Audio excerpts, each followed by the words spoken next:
It's Brian Shannon from alphatrends.net. Today is Saturday, the 17th of October, 2020. And this week, the market was, I hate the word, but mixed. We had a little bit of strength in the S&P and the NASDAQ. The Russell pulled back a little bit, and Biotechs were the bigger loser here today. Financials continue to be a major underperformer, down 18% year to date. Let's take a look at the chart here. This is the 30-minute time frame. Each candle is 30 minutes. And you can see that this is what occurred this week. So basically, again, we were just up ever so slightly for the S&P 500. But it was, what I'm looking at as just kind of a little bit of profit taking after a nice run from that 320 to 354 level. So we did close below the week to date volume weighted average price. That's this blue line right here.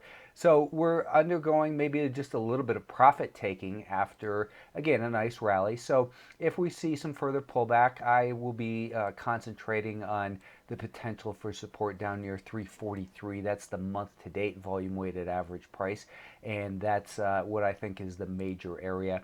That is also, of course, where we find the rising 20 and 50-day moving average kind of clustered together in that area. For the NASDAQ, we remain constructive here as well overall on the daily picture, as we did break a week or so ago above this little band of resistance with, again, a rising 20 and 50-day moving average. And there continues to be just great action in individual names. Now, we are undergoing a little bit of profit taking, like I said, and we closed below the week-to-date volume-weighted average price as well as that 5-day moving average. So just a little bit of more a yellow light than anything, not anything to be overly concerned of. 286 is the first important level that I'll be focused on in the NASDAQ next week. That is the month-to-date volume-weighted average price. The Russell 2000, as we know, has had a very nice run here from 143 to 164.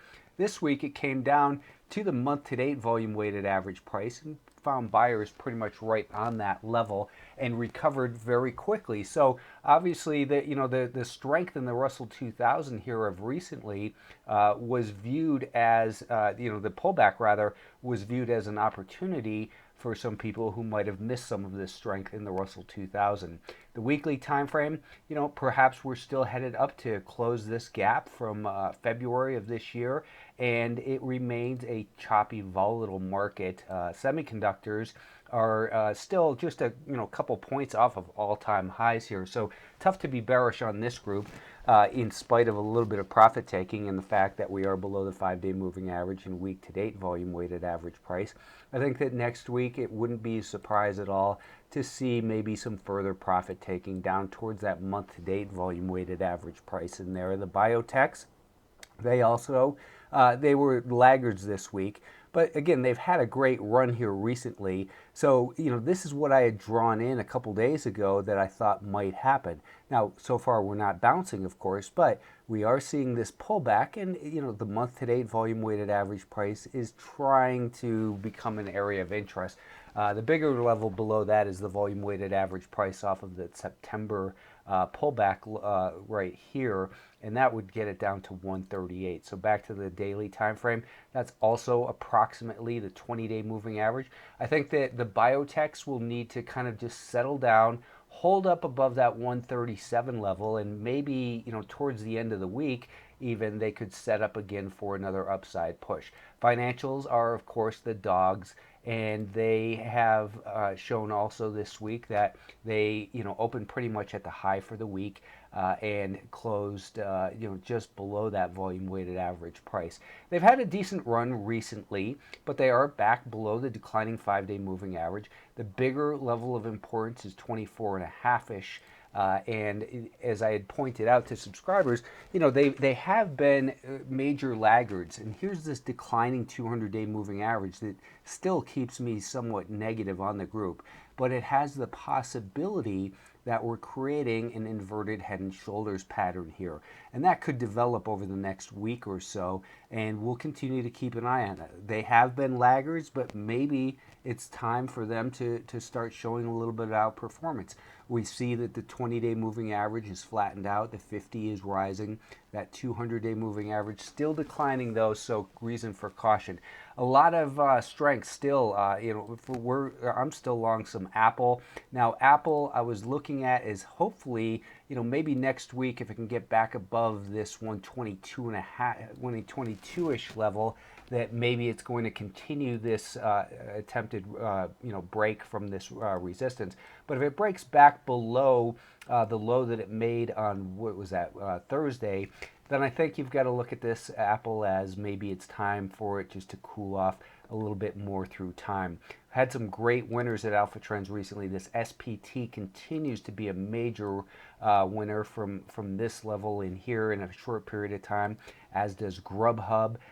LI has been a nice one for us. We got involved right in here. I was talking about this CRSR, and this is one to keep an eye on next week, Corsair Gaming. They came public at $17 per share just recently. Here's a 65-minute chart, and you can see I've kind of marked that up for subscribers in here. Let's just go down to the 30-minute time frame. And you can see that what we're seeing is this band of resistance up in here. It's going to need to get above that. What we're seeing right now, let me just clear this off, because this is one that I think could be good for next week. This is the month-to-date volume-weighted average price, which is also the peak for the stock. Now, the volume-weighted average price from the IPO, we're still holding above. If this stock can get back above these peaks right in here, we now have a rising 5-day moving average, and that volume-weighted average price off the peak is starting to flatten out. So keep an eye on this one, probably above the $20 level, and that's a good one for for next week, as well as SGMS. This is one that I'm involved in. It's had a nice run recently, but when you look at the weekly time frame, major breakout from this 30 level, and it's holding on to these gains. It's got pretty good upside potential, I think, still, as long as it can continue to hold up. We're long already. I think that if you're looking to get long, a stop probably goes near about 34 and a quarter at this time. And I'd also mentioned on Twitter this RYAM. I don't know anything about this company, but it is a long, looking at this weekly chart, you can see that the 200-day moving average, that's that, or 40-week, which is basically the 200-day moving average, is starting to flatten out. We've got a rising 100, 150, and the 200 is flattening out. The weekly time frame looks like it has room, definitely to run on the upside. And I would think that if it can get back above this little peak right in here, worst case stop underneath this area. I'm actually long some right now with a stop just under $4 per share. But this is one to keep an eye on. And that'll do it. Have a good weekend.